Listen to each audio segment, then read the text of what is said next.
Opened in 2018, Brightline is the only privately owned intercity rail operator in the United States and is one of the newest passenger operators in the country as well. On a hot and humid July 16th, 2023, we're in Fort Lauderdale, Florida to take our first ride on the new railroad. After entering the station and going through a brief security screening, we were initially very impressed by how modern the facility was as well as how clean and kept it was. After going up the escalator, you're met with a large open space which leads into the beautiful waiting areas.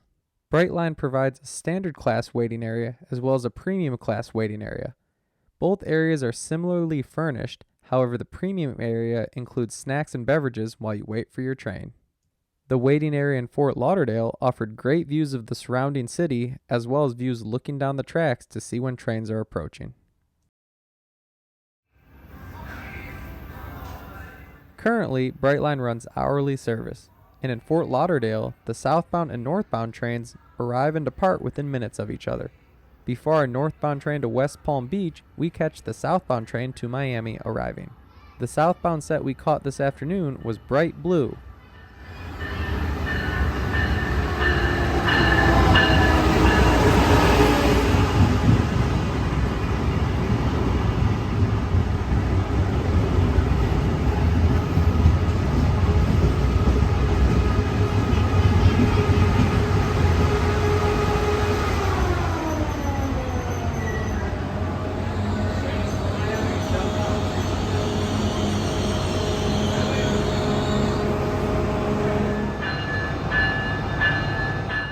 After a brief station stop, bright blue is on its way again.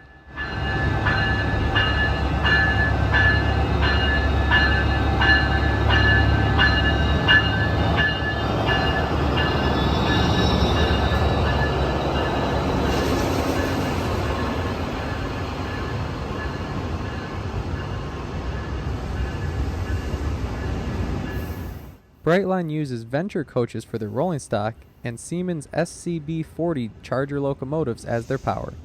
These locomotives will be able to take the train up to 125 miles per hour on the new Orlando extension scheduled to open this year.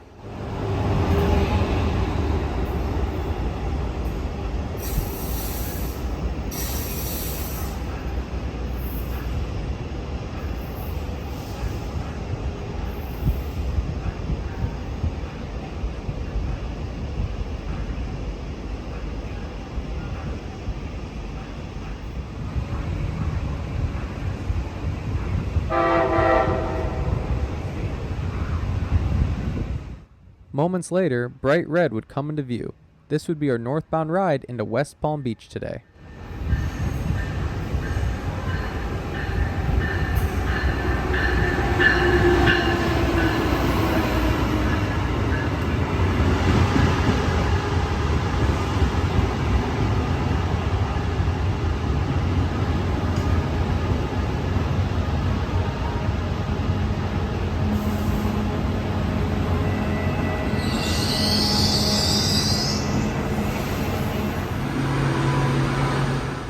We were immediately impressed with Brightline, level boarding through automatic doors into a nicely furnished Siemens Venture coach.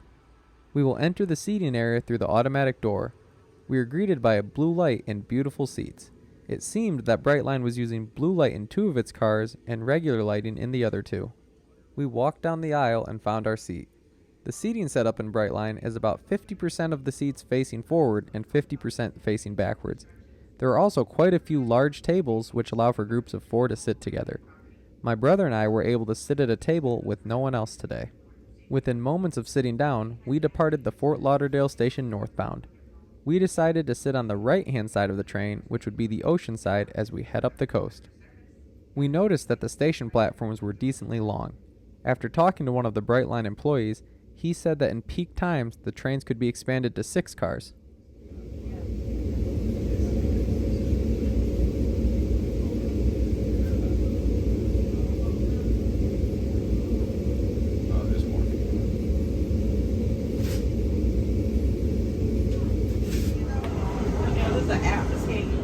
Looking down our coach, our midday trip was not very busy. This worked out for us as it gave us a chance to try the various seating arrangements in the car.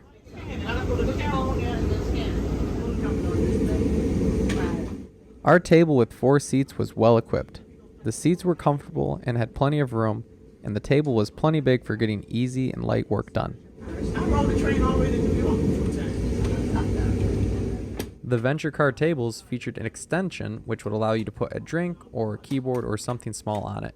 They also featured 4 outlets which popped up from the side. There was plenty of room to both sit next to someone as well as across from someone in this 4-seat setup.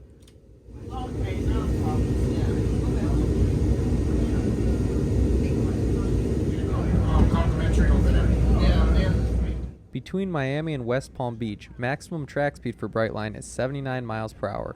We're making every bit of this as we cruise north of Fort Lauderdale. Scan the camera because when you look at the visual of it, it tells you all the actual prices for every individual thing.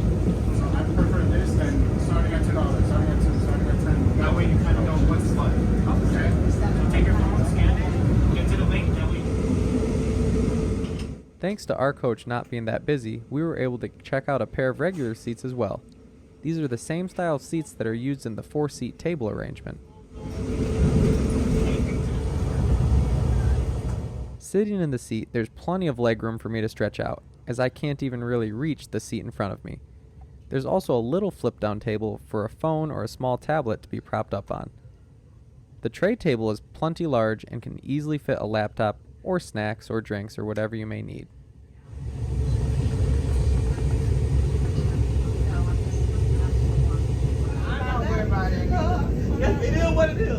After just under an hour and a very comfortable ride, we would pull into West Palm Beach. This is currently the northern terminus of the railroad. We would detrain in West Palm Beach and spend the afternoon getting lunch before taking a later train back to Fort Lauderdale. In the fall of 2023, Brightline plans to open their extension to Cocoa and Orlando. This extension will allow passengers to get between Miami and Orlando in a faster time than driving and a generally cheaper price than flying. Yeah, I sent it to you. I sent them to you. I sent them to Katie first, then Melina. Yes, I did. See? Yeah, see? Welcome to West Palm Beach. Thank you for riding Brightline. Have a great day. You were on your word. You did. Yes, I did. I sure enough did. We're here now. It's like going some more riding.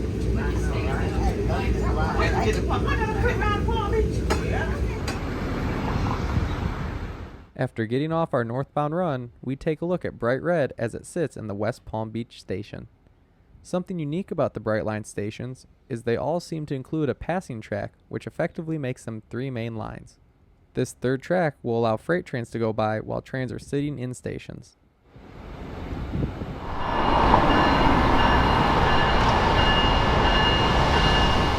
After a short layover, Bright Red departs south for Miami.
After lunch, we caught Bright Blue coming north into West Palm Beach. Bright Blue would be our ride south today.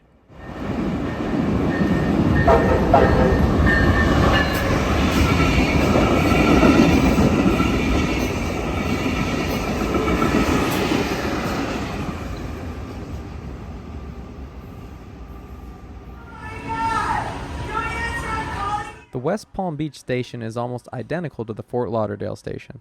Here we take a look at the lower lobby where guests can check in or purchase tickets.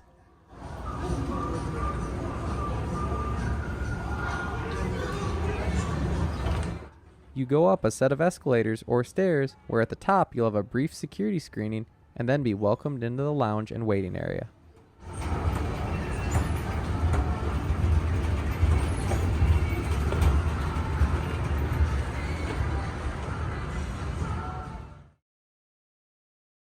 Both West Palm Beach and Fort Lauderdale offer views overhead of the train tracks. Here we take a look at our Siemens charger before boarding the train.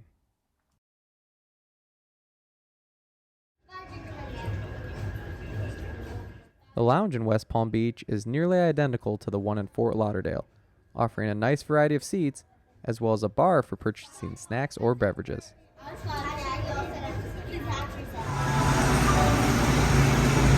After a short wait, we would board Bright Blue for our trip south. This time, we head in and go to the right, where we're greeted once again by the blue lights and comfortable seats.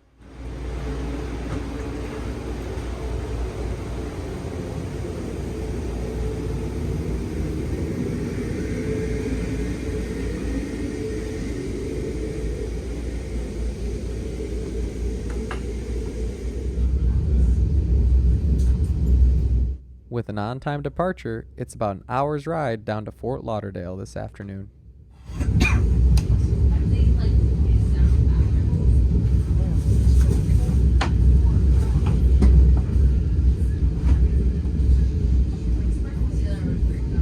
Welcome to Brightline. Please take a moment to familiarize yourself with the safety and emergency exit information booklet located in the seatback pocket in front of you. Thank you for choosing Brightline and enjoy the ride.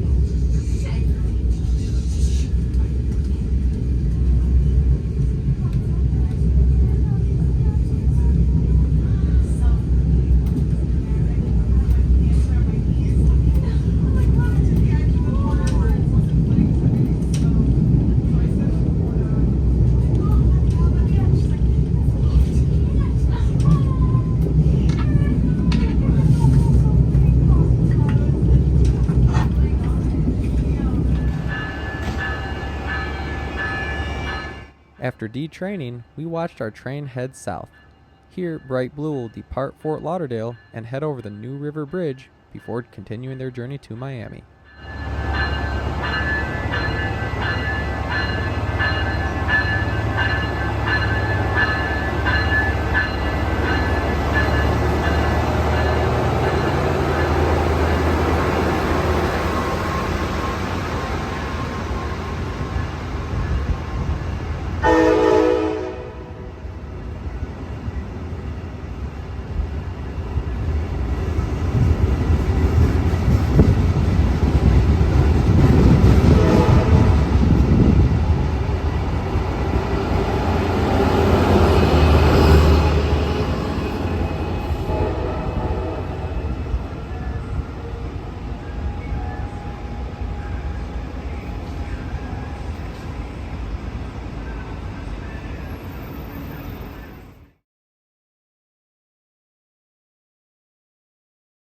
As we were leaving the station, Bright Red arrived into Fort Lauderdale ready to pick up another load of passengers to head to West Palm Beach. Here we get a view of the train from the entryway as they come in on the platform below.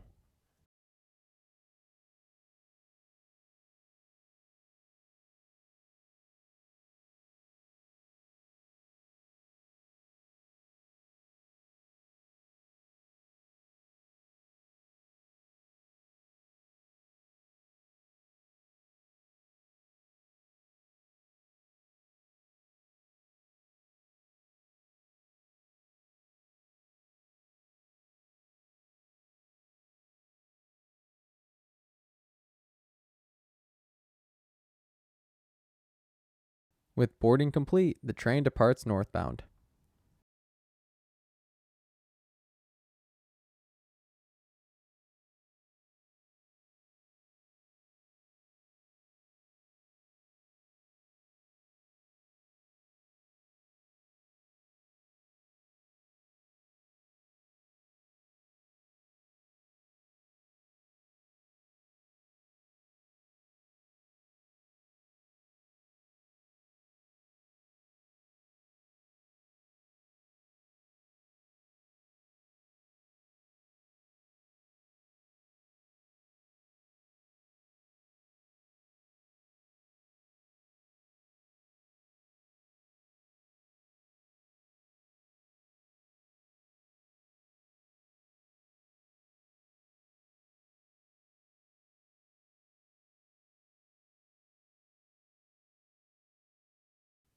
This would be it for Brightline riding on day 1.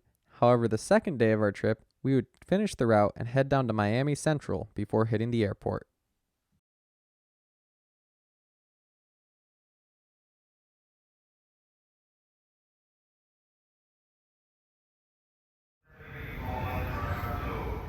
On a much more cloudy but equally as humid evening, I'm back at Fort Lauderdale Station to catch Bright Orange down to Miami Central.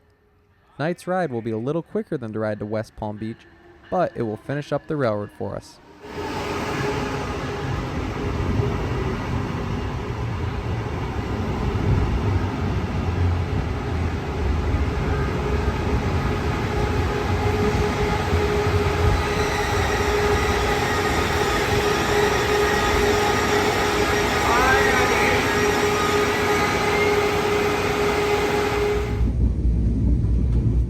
Departing Fort Lauderdale, we would meet Bright Red while crossing the New River Bridge. They zoom by as they are about to make their stop northbound into the city.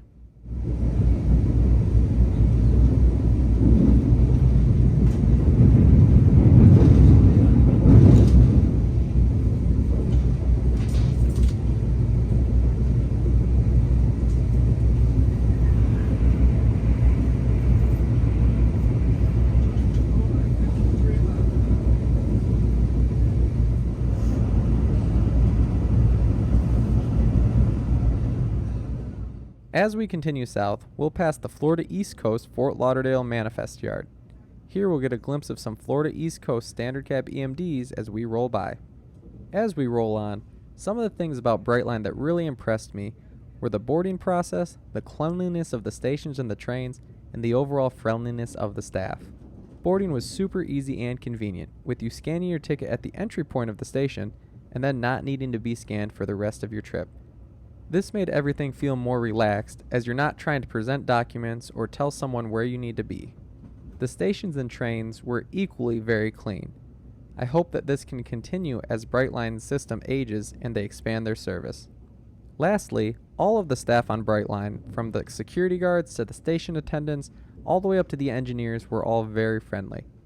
Everyone seemed genuinely happy to be in their position and was willing to answer questions when we had them. We even got to ask the engineers of one of our runs a couple questions about working for Brightline.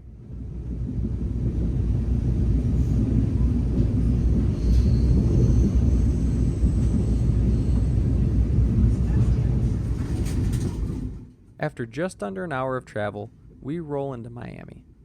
The entrance to this station is elevated and gives a great view of the expanding skyline of the city.